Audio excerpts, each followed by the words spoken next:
Welcome to the 2014 Moving Towards Smoke-Free Living presentation. Today we want to encourage everyone to live smoke-free, and to do that we are inviting you to become a smoke-free living catalyst, to be able to motivate others to live smoke-free.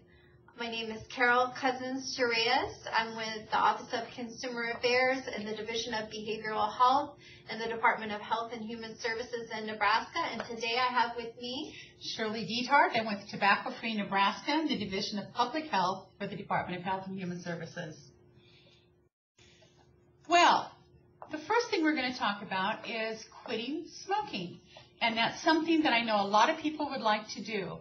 But what we want to talk about today is how to make that maybe more of a success than sometimes. We know that there are people who have tried unsuccessfully many times to quit smoking. But oftentimes there's things that get in our lives and get in our way, and it helps us to kind of overcome that work that we do to have to quit smoking. So what we're going to do is talk about what are those things and those steps that can help us become successful in quitting. And we're going to talk about a few of the bumps in the road and getting there to smoke-free living. So hang with us, and we'll get to the life part. First thing we want to look at is nicotine itself. And nicotine is a drug that's found naturally in tobacco. And if you were a tobacco farmer and you would walk out into your tobacco field with those big, large leaves and big stems, as you would touch that leaf or the stem, nicotine would come off onto your skin, into your hands or your arms. It is naturally found in tobacco, and it can be very dangerous. It is addictive, and research has shown that it's more addictive or as addictive as heroin and as addictive as cocaine. So it is something that's very difficult to get over, and there are people who are much more addicted to nicotine than others, and that's because of our body chemistry and our body makeup. Over time, as a person starts smoking a cigarette, they can become physically and emotionally addicted to the nicotine that's in those cigarettes. And when we have that physical reaction that can be caused by the use of those cigarettes, such as we may get shaky, we may have anxiety, or, we have high energy because it's more like a stimulant. Smokers that have to deal with this, both physically and psychologically, find it sometimes very difficult to quit and to stay quit. They can do it for a short period of time, but they can't always do it for a long period of time. And when I was in college, it took several attempts to quit smoking. It wasn't the first time. The risks of nicotine involve the following. Smoke harms almost every organ in the body. Nicotine can cause an increase in blood pressure, an increased pulse rate. Nicotine can cause a cough, coronary artery heart disease, increased risk of stroke, risk of lung cancer and other cancers, respiratory diseases, fertility problems, and male sexual disorders such as impotence. And one of the things that we really want to have you understand is that the nicotine, as it comes into your system, the first thing it does is causes your blood pressure to rise, because as the nicotine gets into your blood, it creates a stickiness in the blood, and that makes it more difficult the blood to flow through the veins and into the arteries. Therefore, it increases your heart rate, which is increasing your pulse rate. It also can cause some reactions like symptoms of a stroke. If you're not getting the blood flow into your through your body, you will have problems with feelings in your fingertips or in your toes. Or what you may also find is that over a period of time, if you're a heavy smoker, you're going to have a difficulty in healing on open sores and wounds, because the blood does not have the oxygen in it, and it doesn't flow as easily as it should. And I know when I was a former smoker during that time, it just took so much energy to get up a flight of stairs. something that I take for granted now. Yes, and that's really caused by, again, the nicotine that keeps that blood from moving quickly. But it also, when you smoke, there's tar that gets into your lungs, and it displaces the location where the air would normally be. And so that tar takes up space, and then you don't have the lung capacity to be able to breathe deeply. So those are things that we need to really keep in mind as we think about the use of nicotine. Now, let's look at the risk of tobacco. And some of that is by age. And what we know from research and studies is that smoking rates are highest among the adults aged 22 to 44, so 22%, and it's lowest among adults older than 65. And, of course, some people say, well, of course it's lower from 65 and over because people die as they get older, and that's true. But we also know that the majority of the people that are quitting tobacco successfully are generally over the 65 age range. You know, they are determined. They have health conditions, and so they have to quit smoking. Their doctors tell them they have to quit. And so we'll find people in that age category probably more likely to be forced into quitting. And I will tell you that we, as people with behavioral health conditions, are dying 25 years earlier. So every one of us with a behavioral health condition has one of those reasons to start today. Exactly. And you may feel fine today, but 25 years from now, you may have some real serious health issues caused by the using of tobacco. We also know that social and economic class or status can really cause the increase in the rate of smoking. What we know is that the working class individuals, low income, low educational levels, they have the highest rate of smoking. And that's unfortunate because they're probably the ones that can least afford to smoke, but yet they are the ones that tend to have the highest rate of smoking.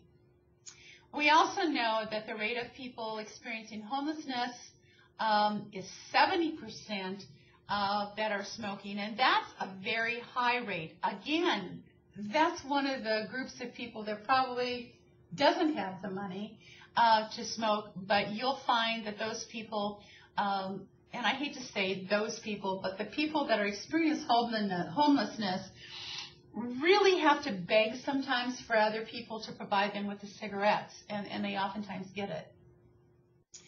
Race is a factor when we're talking about the use of tobacco and the risk of our tobacco. 31.5% of Native Americans and Alaska Native adults smoke. That's a pretty high rate based on the fact that the normal population or the average population across the United States is about 20%.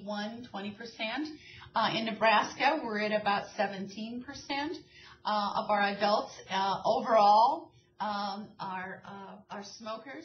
So we know that it's higher in some populations.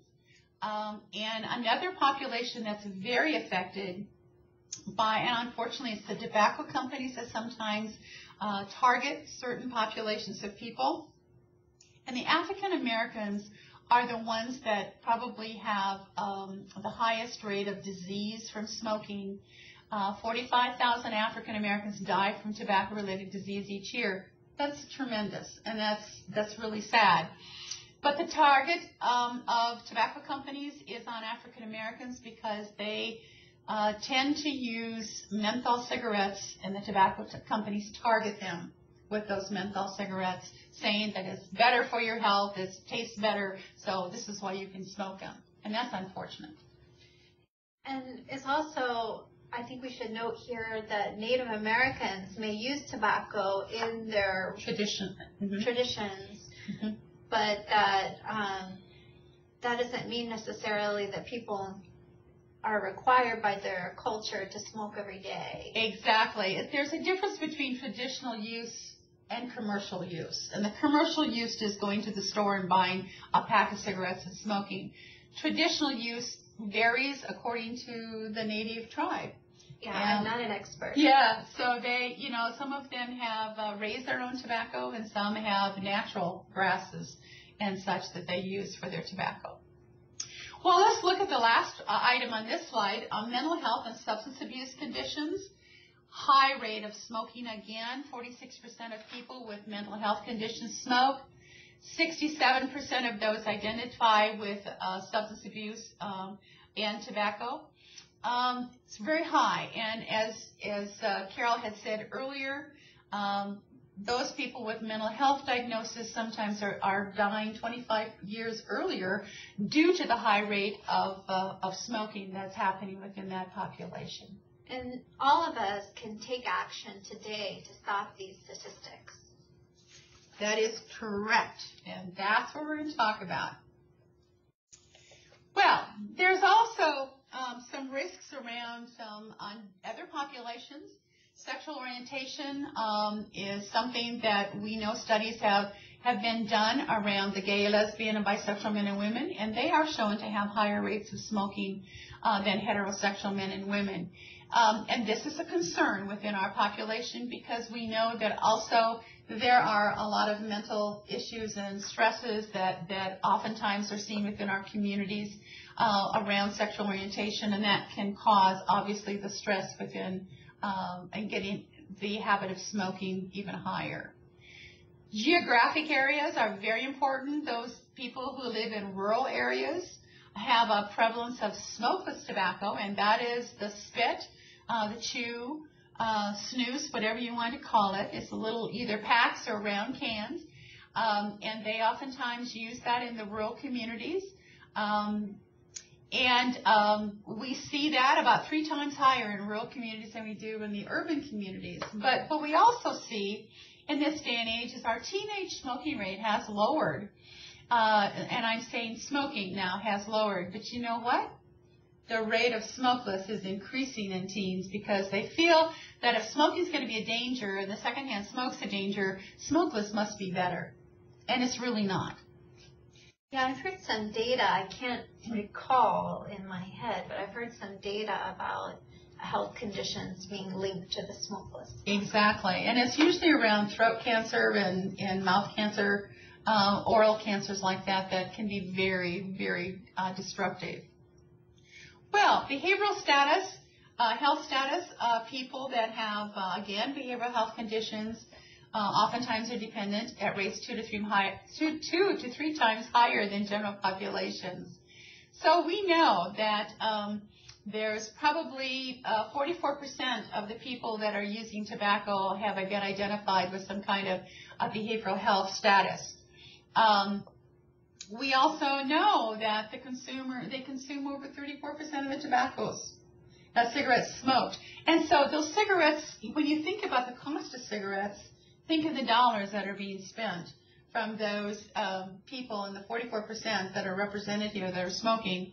There's a high rate of dollars going into cigarettes as well as the damage that's being done to our health. And if all of us were using that income towards the gym. Oh, my goodness, yes. Wouldn't that be something? Yeah.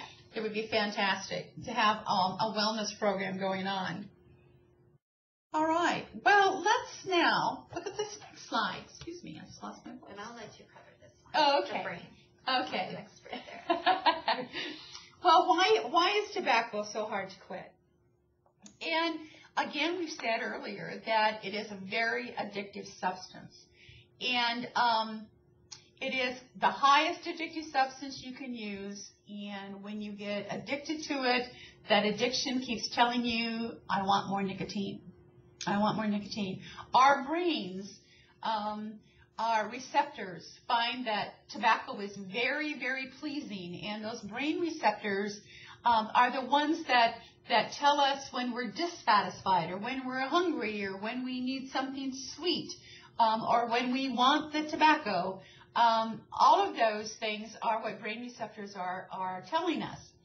So the brain receptors here are telling us that nicotine is pleasing. So therefore, as my nicotine diminishes in my body, my brain receptors tell me, I need nicotine. I need some desire for feeling of goodness.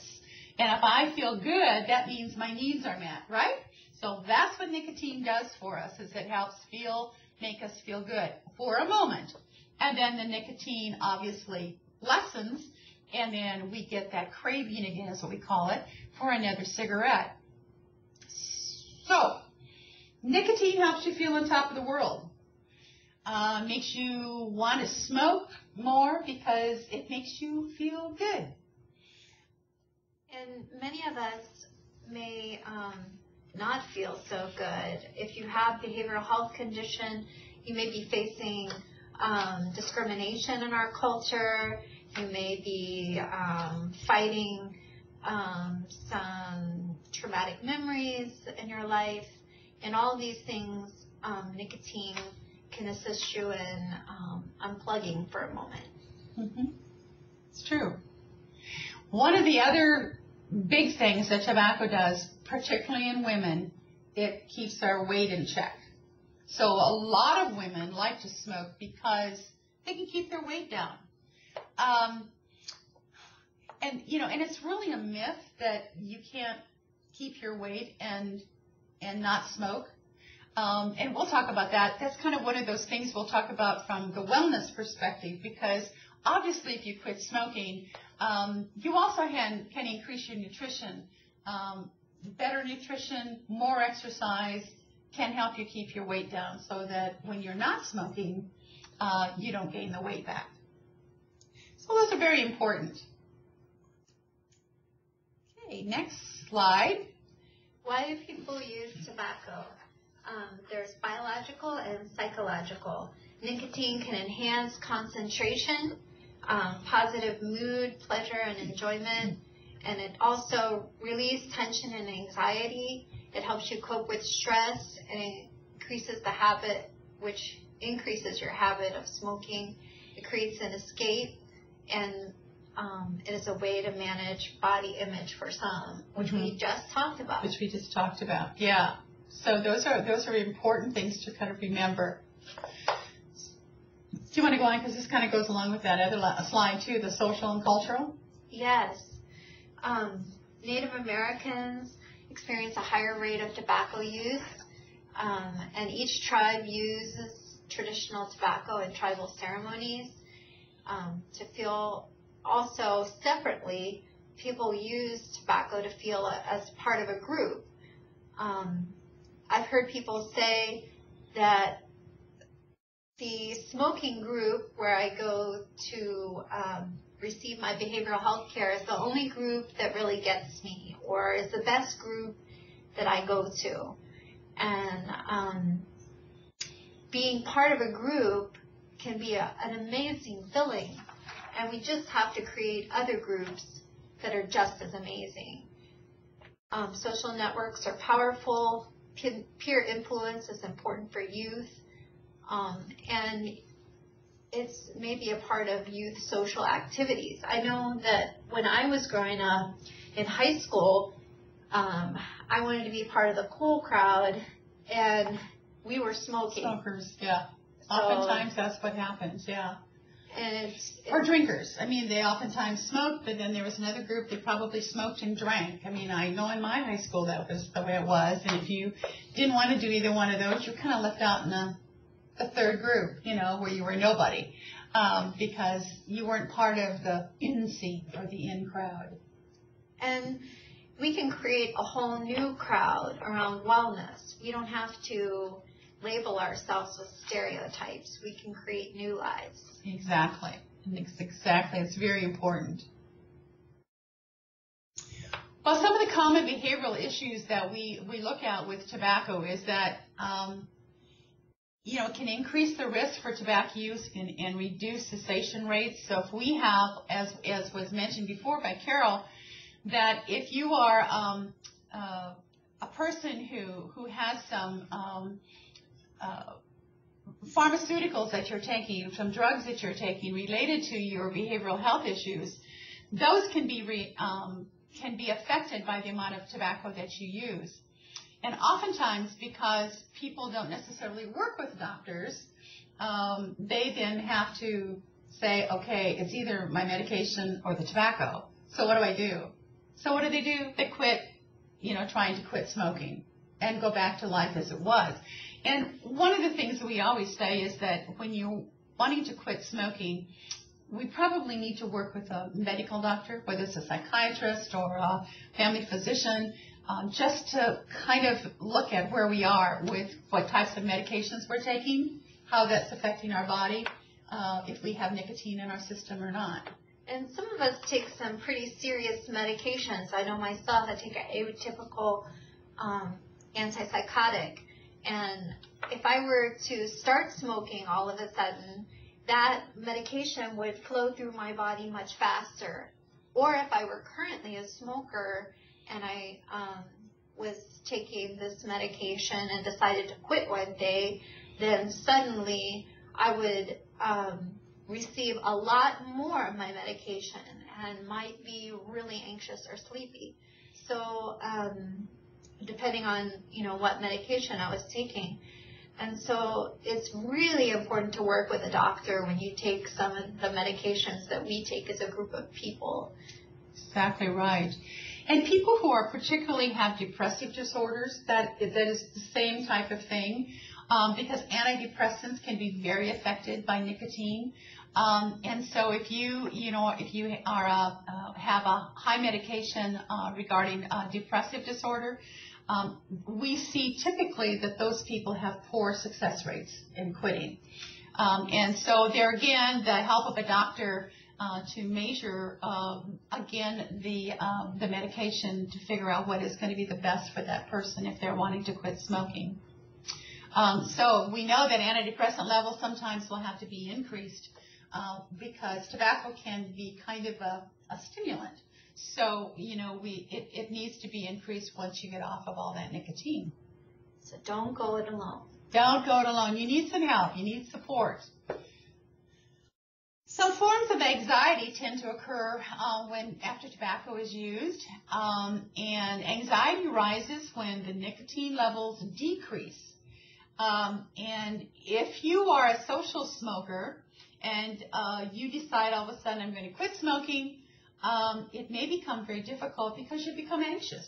You'll become very anxious and you'll be uncomfortable, and then it may be, okay, do I want to feel this way all the time, or do I want to start smoking to be with my friends again? And that's sometimes a real dilemma for people because that anxiety can be a real tough thing to handle. And it's also important to realize the anxiety may be more intense in the beginning with the first few hours and days. It's also important to realize that a heavy exercise can really impact anxiety. You would want to work with your doctor on setting up what's reasonable, but exercise is something that can also alleviate anxiety. Yes, you bet. One of the other things is trauma, and there are many people who have trauma in their lives, and it can be at many different levels. If you have PTSD, which is a trauma-related diagnosis, you can see that there may be higher rates of smoking compared to other mental health diagnoses. Trauma is something that has to be controlled first, basically, before we could probably get to quitting the tobacco. Because it may be difficult. I'm looking at Carol here, but it may be difficult to handle the trauma and the tobacco at the same time. I believe that I quit smoking before I had some. I had quite a bit of therapy in college, but I believe I was at a rocky place at the times I started to quit. Really? Okay. So, and you were successful at quitting eventually. Mm-hmm. Yeah, but it was difficult. I mean, sometimes it takes time to try to work on both the trauma and the tobacco use. Yeah, everybody's different. Work with someone that knows you and figure this out. Again, it's the support that you have around your life that's going to help you identify. Well, okay. Withdrawal symptoms are something that everybody faces. So, Carol, you want to talk a little bit about that? Withdrawal is both physical and mental. Physically, your body reacts to the absence of nicotine. Mentally, you're faced with a behavioral change or challenge. And symptoms start a few hours and after the last cigarette. They peak 2 to 3 days after quitting and can last several weeks. The good news is they get less every day. And I like to think things over and over, and for me, I changed my smoking behavior by thinking certain thoughts over and over about what the smoke was doing to my life. It was really important to me to be socially appealing to others. And I was very connected to finding the love of my life. And so I just found myself thinking over and over again about the taste in my mouth, how awful it would be for someone to kiss me if they tasted this horrible taste that I had in my mouth. I also really like food and would think over and over about how the taste flavor change. The flavor of the food changes, doesn't it? And it was really hard at first, but after several times, I was able to get it. That's great. That's great. Well, I'm going to talk just a little bit. There's some benefits over time when smokers quit, and I want to just, if I can touch base on that before we go any farther. As Carol said, your symptoms can start reducing very quickly once you quit cigarettes. Yes, you're going to have withdrawal a little bit. You may have some cravings that come up, but you have to learn to handle that. And those are the mental challenges that we have called behavioral change. We have to get past some of those behavioral changes in order for us to be successful. And what's really interesting is that if you decide that 9 o'clock tomorrow morning is going to be your quit date, by 9 o'clock tomorrow night, you're already going to feel some good things happen in your body. Your blood pressure can go back down to normal. The carbon monoxide in your blood has decreased. Your lungs maybe feel better. You can maybe take a deeper breath. Those are things that are awesome when you think about, smoking. And you might be able to walk up and down those stairs and not be quite so winded because just in those 12 hours, positive things can really happen. Well, in 2 weeks, and you all of a sudden are going to have even better lung function, and you're going to have more energy. And it's like, whoa, how come I feel so good today? Now, that doesn't mean that you're not going to have a craving. And those cravings still might be there saying, those brain receptors are saying, I want a cigarette. I really want to feel better. I want a cigarette. And then your behavioral change is saying to yourself, nope, I can do this without a cigarette. I can get through this without a cigarette. So, from the time of 1 to 9 months, now that sounds like a long time, but it's just different for everybody. But within 1 to 2 months, I would say, you're going to discover that if you've had a cough, that cough is getting less. You're going to see that shortness of breath probably has gone away. You may start to regain some of that flavor of food, which is all of a sudden, people that have told me that when they have quit smoking, that's the one thing that they loved was that all of a sudden food had flavor. It wasn't just this colorful stuff on your plate that didn't have a whole ton of flavor. But all of a sudden, they could taste the steak, or they could taste the shrimp, or even some bland foods. Or the black bean. Yeah, I was going to say that you don't have strong flavors, but all of a sudden, they have flavor. Excuse me. When you let this go then for 5 years, if you have quit for 5 years, you will have the risk of cancer that is decreasing. Now, let me say, take a drink of water. Let me say, if damage has been done to your lungs from smoking, like you have smoked a heavy amount of cigarettes, and there's been damage to your throat or through your bronchial tubes or into your lungs, some of that will never come back. And you may end up with COPD or, some bronchial pneumonia, that type of thing. Chronic bronchitis, those are all COPD diseases now. But most generally, people that quit smoking can overcome and stop the fact that they have enough healthy lung tissue that it overcomes and can build up the use of their lungs and not have any disease left in their body. Stroke levels is another one that decreases very rapidly, and that's really excellent. Again, remember that sticky blood that we get from the nicotine. The stroke plaque that builds up in the veins and the arteries can be lessened, and you have a better chance of living a healthy life. So I have this, we have this to 10 years to 15 years, and by the time you've smoked, maybe you've smoked for 10 years, and maybe if you've quit for 15 years, your body is probably pretty much back to the way it was, except that we hope it's even better, because we hope that you can think about the nutrition and the exercise that will help you have even better success in staying quit. Let's look at some withdrawal symptoms. Now, Carol, you have quit smoking years ago, so talk a little bit about what were some of your withdrawal symptoms that you had. I would suddenly have a sense of panic. Okay. That anxiety that's built up.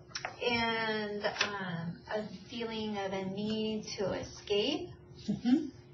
And those sensations would come to me before I would sometimes escape with a cigarette.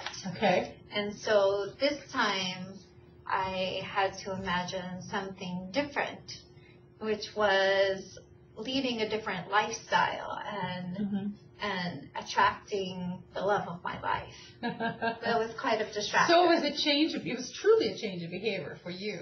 Yeah, to try to change your whole life behavior, to move on with your life in a different way completely. Yeah, yeah. And that's marvelous that you were able to do that. Yeah, it really is great. Because that anxiety, is fourth from the top there. Anxiety is a huge one for people that are smoking. That sense of anxiety can sometimes be overwhelming. And unless they have some way, like you, of overcoming that anxiety, finding a way to overcome it, it might be just the thing that's going to set them back, to the smoking the cigarette or smoking the cigar or whatever. But we're hoping that through talking about this today, we can give you maybe some tools of the trade, as we say, to help you overcome some of these. But dizziness is something that people will get right off, at the very beginning of stopping tobacco, because their body is trying to cleanse itself and get rid of the nicotine. And, you can have some dizziness, depression can come by, frustration, impatience, anger, all of those things and the anxiety kind of all go together, because it's like, whoa, I'm feeling so frustrated, I don't know why. Or I'm so anxious, but I don't understand why I'm so anxious. That's all part of your body getting rid of the nicotine. Irritability is very, very real, is what I guess I want to say, because I have wives and husbands tell me that, they're tired of their spouses trying to quit smoking because they're such bitches when they do it, and it's like, ooh, okay, but it is true that irritability is something that can enter in. We have to learn how to handle the irritability.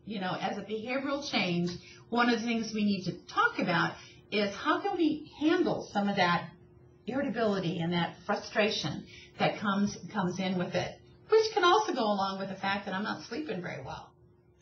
And I think it's also important to share with others how we're feeling so they can be understanding of our changes in the way we're feeling, and hopefully be proactive enough to encourage us despite our negative feelings, our irritation, to move forward. Exactly.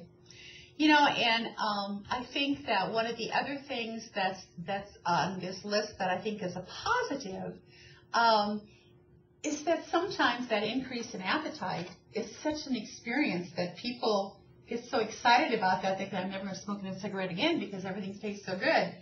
But then they've also got to deal with the last one on this list, which is weight gain. Because things taste so good, they start eating more than they've probably eaten because they like the flavor and it tastes good.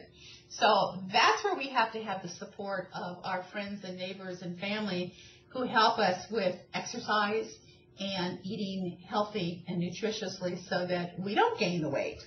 There's a famous lyric in a song about this. Says, may you always get your, may you always, I forgot. I'll think about it in a minute. Okay, think about it. We're going to go on and talk a little bit about coping. One of the things that we think is very important is that when you're starting to quit smoking is that you find someone to be of support to you, whether that's a friend, a family member, a coworker. It can be whoever that can be very helpful to you to help you get through these struggles. These withdrawal symptoms can be very difficult to cope with. And sometimes we just need that little extra pat on the back and say, hey, you're doing a great job. It sounds like, you're just kind of stuck in this the stage for a second, and we need to help you move on. So here's some things to help people when they're stuck in those withdrawal symptoms that make it very hard. If they're having trouble with irritability and tenseness, have them, like Carol Blythe, what you would like, do some deep breathing. Again, remember your lungs are being repaired from all the smoking, and so deep breathing is good anyway because it helps you build the muscle tone into your lungs. Listen to music. Here's one I just love. Take a bath with rose petals or that wonderful bath powder, suds and bubbles, and do something that makes you feel really good. When you're having cravings, saying, I really want that cigarette, one of the things you can do is get a different flavor in your mouth. Brush your teeth. Toothpaste can kind of change the flavor in your mouth, and you're not thinking about that tobacco taste. Drink a glass of water. Put some lemon in the water because sometimes that acidic in the water can help eliminate some of that, the thought of, I really want a cigarette so bad. And, of course, then take a walk and exercise. All great things. Great things. Insomnia. Sometimes sleep disturbances are really hard, and people don't know how to do this. And it's just one of those things that every person is a little different. But generally, if you drink in either soda or coffee, you may have to, again, change your behavior a little bit and say not have anything after 3 o'clock in the afternoon. That can change because your body is more susceptible to that caffeine, that it may cause you having some sleep problems with that caffeine. And then at night, I think I do this once in a while. I know when I'm having a restless night is I just do some relaxation techniques. If you get up, sit in a chair, do some deep breathing, do some stretching, do some things that feel good to relax your body. Because remember, when you're tossing and turning and you can't sleep, you're tense. So you have to kind of release some of that tension and try to do some things that will help you relax. And then go back to bed and just lay still and see if you can drift off. I'm always amazed. There are times when I think, man, I'm just going to have a horrible night, and I've actually been asleep. you know, but I've just so relaxed into my surroundings and in my bed that it's just like, whoa, did I really sleep? Yeah, you did.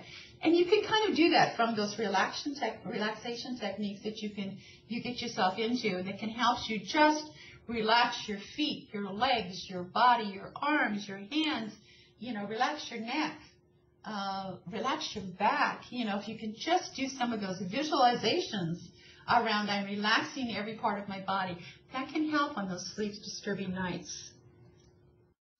One of the other thing that I know that people have to face oftentimes is the coughing. When you quit smoking, a lot of people have a smoker's cough. And, you know, that eventually will go away.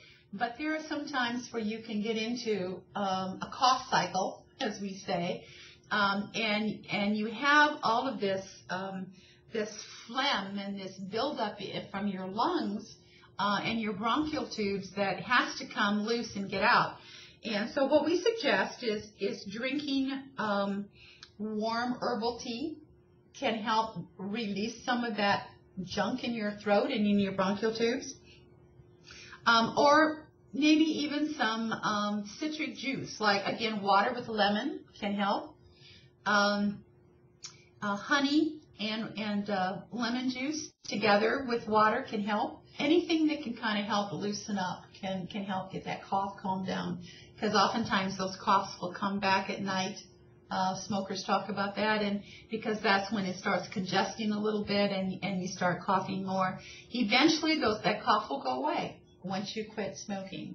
But it's important, again, those are just some examples, it's important, again, to have somebody there to support you and someone you can talk to about, man, I'm feeling really good today, or I wish I, you know, felt better.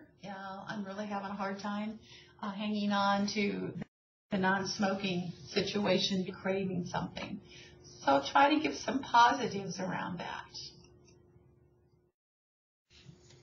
This is the stages of change cycle, and these are ways we can impact a person's life in terms of motivating them into living a smoke-free, or motivating us into real. At each, there's 5 stages here, and you see arrows going to each stage. Well, actually, there's more arrows than are in this picture, because someone can jump from 5 to 1 to 2 to 3, back from 5 to 2, from 1 to 4. A lot of combinations are possible that you're not seeing here.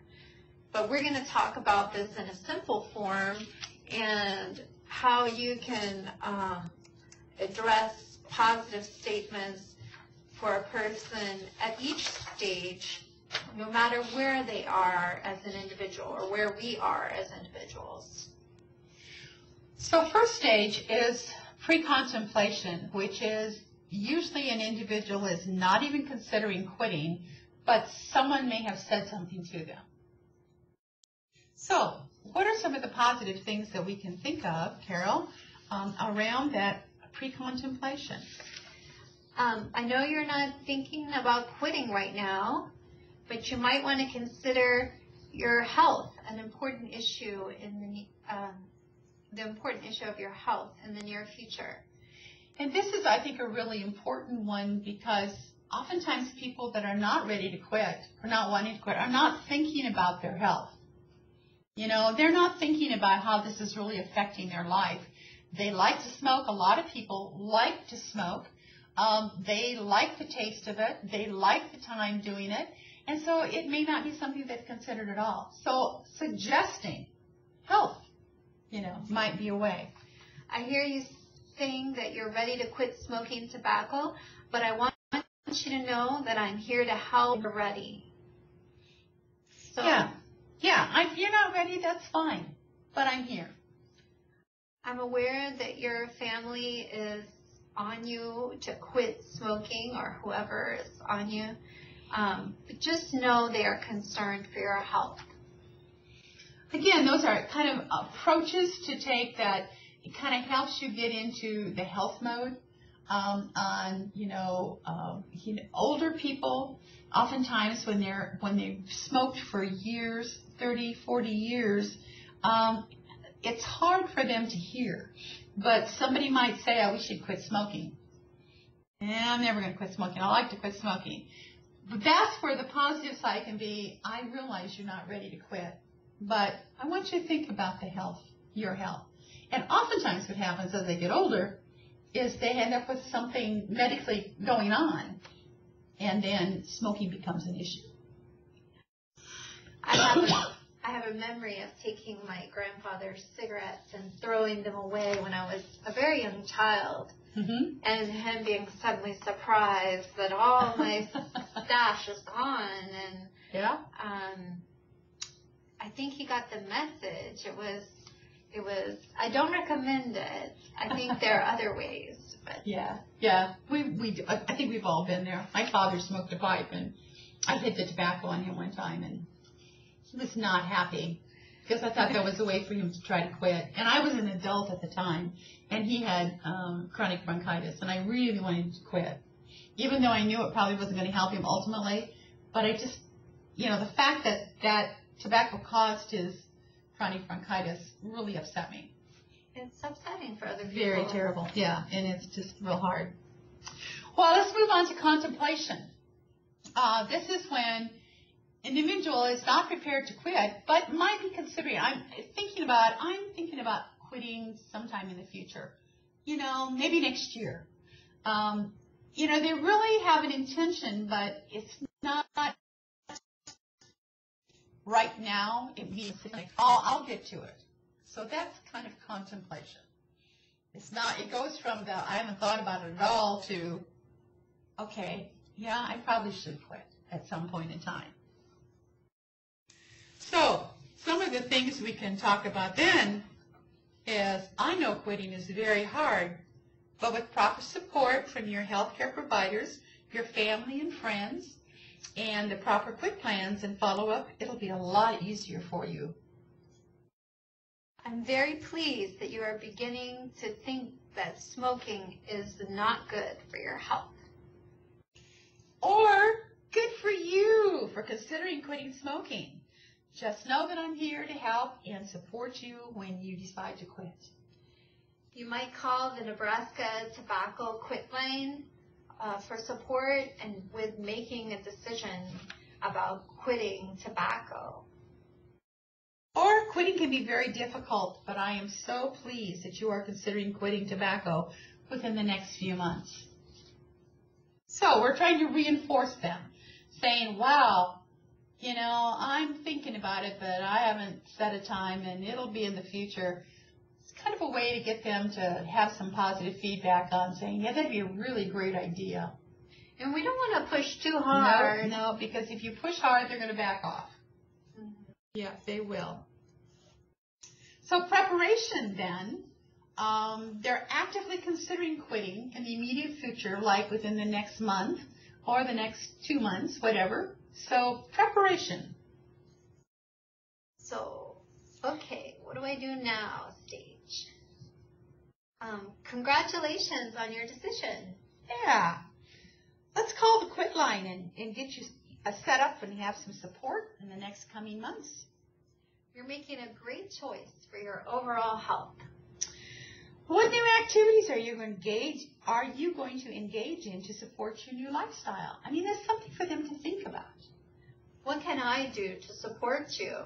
Hey, can we go to the dollar movie together? What will you plan to do when you pass people that are smoking? God, that's going to be a tough one. And what will you tell yourself? Is this something that you can handle? Do you need to walk a different way? Do you not go out on your breaks with the smokers because that may be really uncomfortable for you? Or can you come have coffee with me? Let's go to the break room, or we'll go down to the coffee shop. And the next stage is action. Okay, the person says, let's do this. That's right. And the positive is, I am so proud of your decision. smoke-free living is going to look so good on you. Think of all the money you're going to save and the new possibilities, the way you can use it. How can I support you? Will you call me and let me know how you're doing?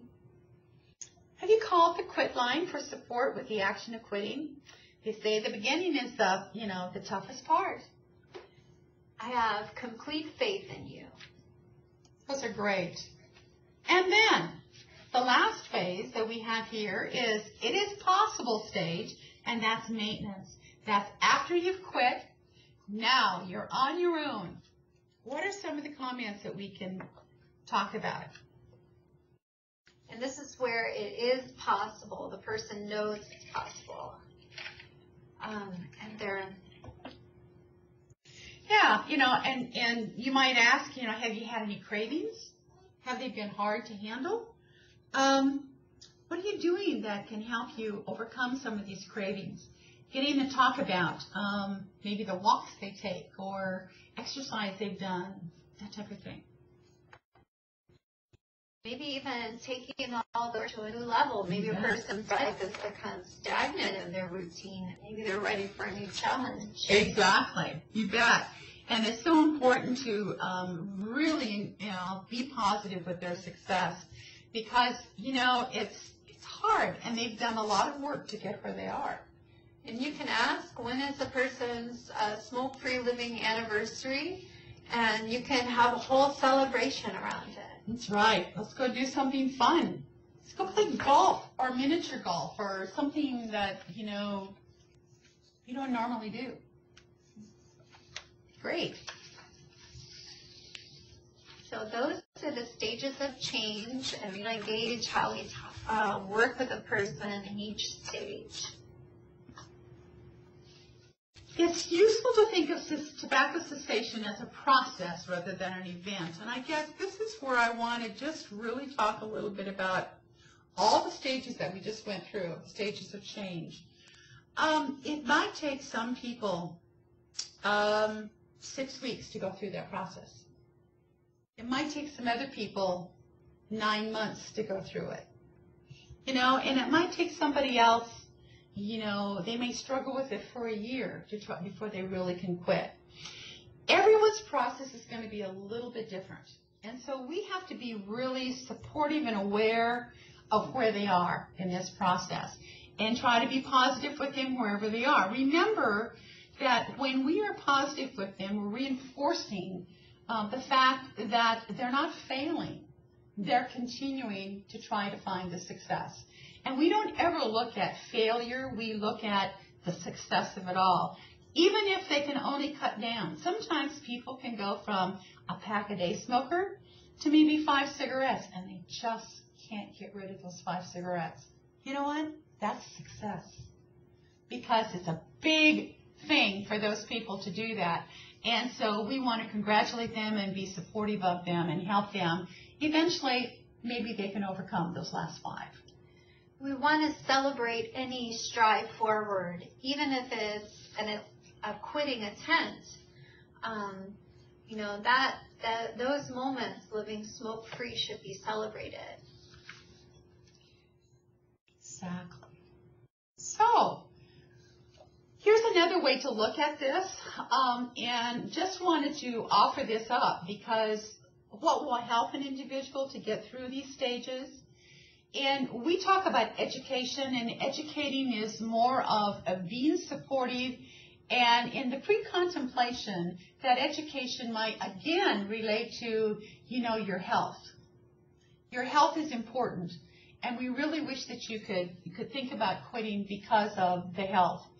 Or pre-contemplation, for me, when I see families that have children that tell Grandpa or Uncle John or Mom, you can't smoke in my house anymore, because they've learned about secondhand smoke. And they want Mom and Grandma or Grandpa to quit smoking. And sometimes that education from a child, someone very important to them, can be the most successful in helping someone think about quitting. So what our role then is, if somebody says, I'm doing this for my grandchildren, reinforce that and say, that is really good. I'm so pleased you're doing that. But let's talk about this process, you know, where they are and where they can be then from that point on, because they may still be in that pre-contemplation because they really don't understand what it's going to take. That's where we come in with that education and informing them of those steps that you're going to go through. You know, and I think it's important to combine education with love. Exactly. You know, I'm sharing these health impacts to because I care about you. Exactly. Exactly. And in contemplation stage, again, they may not have committed to something, but they're thinking about it. And so what we have to do then is successfully try to motivate them positively. I mean, that's sometimes a hard thing. But just those little things we can say about, I'm glad you're thinking about that. I'm really pleased that you're thinking about that. It's the best thing for you and your family. You know, that health thing, that health issues are so important. You'll be here longer and we'll have more time together if you make this decision. That's great. Exactly. Yeah, and then the preparation stage, people have probably then made the decision, and so we want to assist them with that goal setting and provide the support, saying, give me around the cravings, let me know, and I can help you talk through them, because sometimes we just need another ear, you know, to listen to the struggles that I'm going through. Listening is one of the most important parts of peer support and in any relationship. Listening to the struggle is really important. It is important.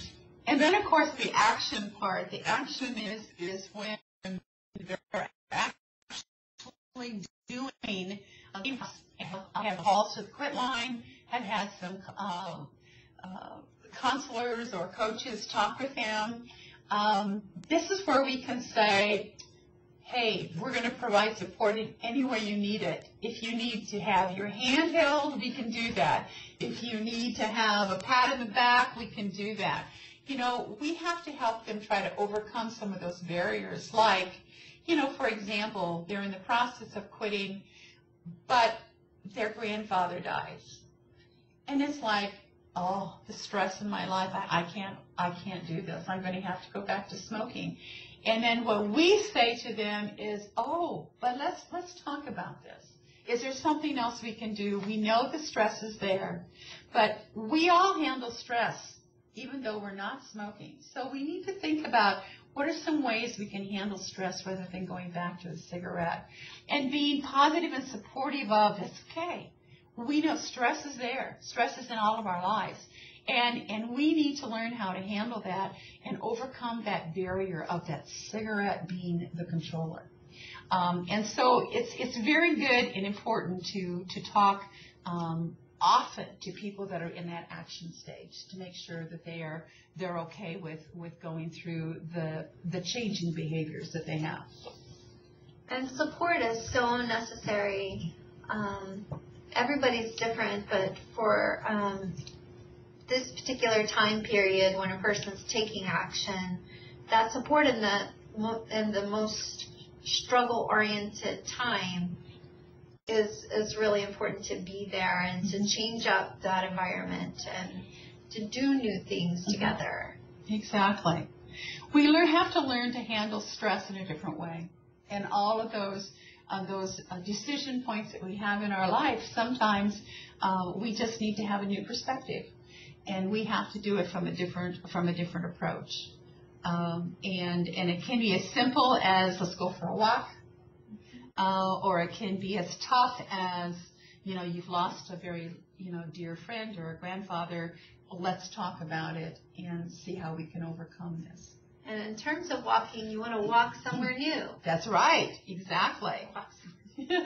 Walk somewhere where you haven't been before, because if you were a walker and you were a smoker, that might trigger, oh, I want a cigarette just because I've been here. And the action stage is also we have to overcome some of those barriers, such as just even simple things of going to a job. You know, take a different way to work. You know, get out, you know, in the morning. How soon after you wake up do you have to have that cigarette? Make it a different plan. You know, get up, go drink a glass of water rather than having a cigarette. Or brush your teeth first before you do anything else, just to change the routine so you aren't always thinking about, it's 5 minutes, I've been up, I gotta have my cigarette. Walk through a new door. Walk through a new door. Good idea. Well, and then there's maintenance. And the maintenance is a time where we can do a lot of celebrating and congratulating. We continue to give them the support if they, you know, when they need it and if they need it. And try to continue to look at the goals that they've made for quitting. Those goals, again, most of them are changing lifestyle. And if we're wanting them to maintain their health, again, you know, go to a nutrition class together, or go on an excursion for, you know, golfing or miniature golf, or take a walk, go swimming, do something that you don't normally do, and, you know, get away from the normal routines, because that sometimes can help us maintain our abstinence from the smoking. Okay. Well, we're getting down to the medication part, and this is sometimes a real tough thing.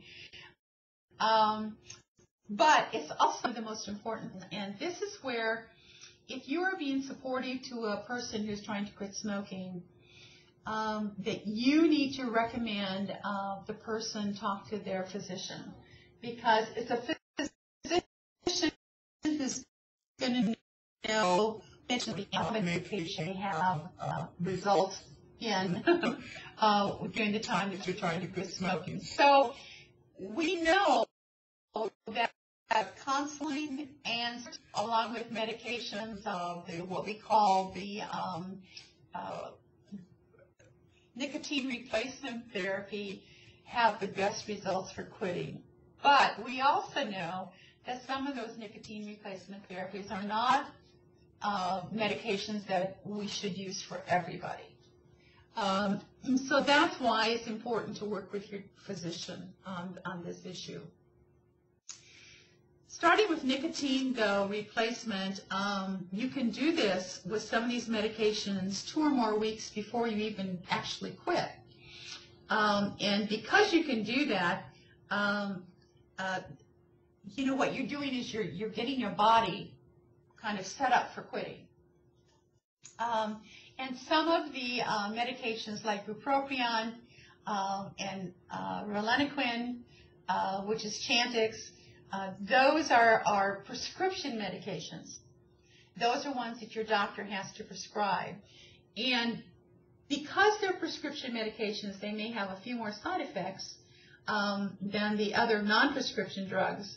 So therefore, we really want you to work with your physician on the use of those. And you want to be careful with things like, I've heard someone had a patch on, and then they went and smoked a cigarette, and having an experience of hearing and seeing things that weren't there. Yeah, because they were overdosing on nicotine, so it's very easy to do that. With the gum and the patches, the nasal spray, the lozenge, and the inhaler, those are all things you can buy over the counter, but you still have to know the quantity. Again, with the patch, they come in 24 milligrams or 7 milligrams. Yeah, 14 milligrams, 24 milligrams, 14 milligrams, and 7 milligrams. So if you start out with a 24 milligram patch and you're smoking through it, you're almost getting double dose. So you have to be really careful. Now, gum is one of those things that it's not like a regular chewing gum. If you go for the gum, it's one of those pieces of gum you put in your mouth, you chew really hard for like 30 seconds, and then you park it because you've loosened up the nicotine and then you park it in your goom, and then the nicotine absorbs into your body. And then you just take it, put it in your teeth again, chew it 2 or 3 times, get it going again, and then park it. And you keep it in for probably 30 minutes is all, and then throw it away. So it's a very different use of a product. A nasal spray is an over-the-counter thing, but if you have any irritations in your nose, it can cause nosebleeds, and so it's probably not a good thing to use. Again, I think the lozenges and the inhaler, they all have kind of their side effects, but I would recommend you work with your doctor on which of those medications would be the best for you. The varenicline, Chantix, because if you're on any psychotropics or antidepressants, you definitely want to be cautious about using Chantix. At least be under a doctor's supervision when you're using it, because that can make a change in your body chemistry. Now, I wanted to share with you that in Nebraska,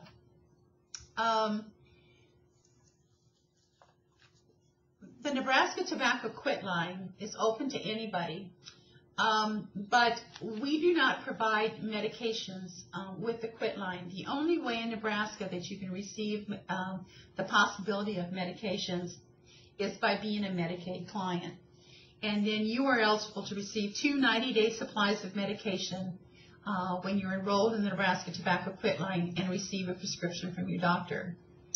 And this process is done from a medical provider or a pharmacist, and you can complete the Medicaid fax referral form with your doctor or pharmacist's office and fax it into the what gets the fax. They will contact you back for your first counseling session and getting you enrolled in the Quit line.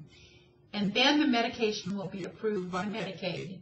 And then you can go to the pharmacy and pick up your medication and start the process. And the Quit line will help you on how to use that medication so that, they can help you get started with your quit date and when you're going to have your next counseling session and how they're going to support you over the period of time you're enrolled in the Quit line. It's a really good program. We have a lot of people, about 60% of our callers into the Nebraska Tobacco Quit line are from Medicaid. So we have quite a large number that actually call in. And we also talk with a lot of people that have chronic disease identified. So we're used to working with people that have diabetes and asthma and that may have cancer, that type of thing. So they're very trained, right? The counselors are very well trained. And of course, the Division of Behavioral Health serves people that do not have Medicaid or insurance. So check with your doctor and see what's available for you. You bet. You bet. And there's always a chance as well that if you're not on Medicaid and you would like to use a medication, some of the pharmaceutical companies will have coupons online, and or doctors' offices can tell you possibly to go to your pharmacist, and they may have coupons to help as well for getting your first dosages, which is really a good idea. Well, you know what, Carol? It's never too late to quit. And so this slide is just showing the quit age. If you quit between the age of 25 and 34, you're probably going to add 10 years to your life. If you quit 35 to 44, 9 years are added to your life. If you quit 45 to 54, you're going to have 6 years. And of course, the older you get, 55 to 64, you're probably going to get 4 years that you gained in your life. So quitting at any age can bring you years of life back to you and your family, which is kind of a neat thing. Every year counts. Every year does count. We've already talked about this one, I think, referring to a medical doctor and identify people to help you. And we've talked about withdrawal symptoms we've kind of covered it, I think. Oh, here's the one we need to talk about. What happens if you slip? And by slipping, what we mean is that you decided you're going to have a cigarette. That stress got too tough. Something happened at work, and you really want a cigarette, and so you go and bum one off your friend, or you go down to the corner store and buy one. Well, the message we can give to you is don't give up. The best thing to do is we used to say, get right back in the saddle and ride again. And what we want to say here is get back right on track. Stop quitting or stop smoking. Talk to your quit buddy or to a good friend or someone who has supported you through the process. Get rid of the cigarettes if you've gotten them. Think about what led to the slip. Like, was it the stress? Was it an incident at work? Was it I just couldn't stand the withdrawal symptoms? Whatever it was. You know, you can call the Nebraska Tobacco Quit Line at whatever stage you are and talk about what happened and how you might be able to handle it, and they can help you as well. But your support person can do that as well. You know, if you have a friend who's working with you one-on-one with this, you know, that person can help you as well. Try to get back on track and get back into, you know, the methods of thinking about how I can move forward in a positive way and have success in keeping this just as a one slip and go on with your life and continue to not smoke. And celebrate every day that you live smoke-free. Exactly. Exactly. You know, it's one of the most important things is I think that we have to learn how to handle those times when we might slip or when we might relapse. And, you know, relapsing is something that people have done. They've tried it, they've quit for maybe several weeks, and then something happens and they go back on and then they start smoking again. And we look at that as, you know, that's a relapse, and hopefully they come back and join either talking to someone or joining the Tobacco Quit Line and talk to a counselor. But, you know, if you're feeling that craving to have a cigarette, you have to keep yourself busy doing something to overcome that craving. I had me one time that he didn't want to quit again because he just didn't want to face the cravings. And so we started building in positive reinforcement for him right then and there. And that helped him, you know, get over some of the fear of those cravings, because in the past, when he tried to quit, those cravings were so hard and so hard to get over that he would just go back into smoking again. So we have to build up a kind of a support network, a support system for those people who find it very difficult to overcome some of these the barriers that they're faced. This is where we also can talk about if you happen to slip. Let's think about that wellness program that you want to get on, and look at the wellness and talk about what wellness activities you can do that can be beneficial for you and helping you stay smoke-free. And this is where you can join a gym or go with a friend on a run. Climb the stairs. Climb the stairs, yeah. It doesn't have to be anything really major, but being active can really help.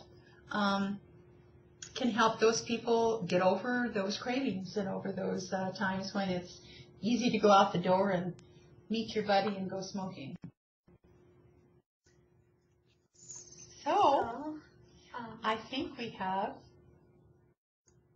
one more slide. Words from the Passport to Self-Love, a smoking cessation guide on the OCA webpage. I am better off without cigarettes in my life. I only have to get through this moment, and the rest will take care of itself. Remind myself that this is a new relationship, and I have to nurture it. If other people can do it, I can too. This is the Nebraska Quit Line. quitnow.ne.gov or call 1-800-QUIT-NOW.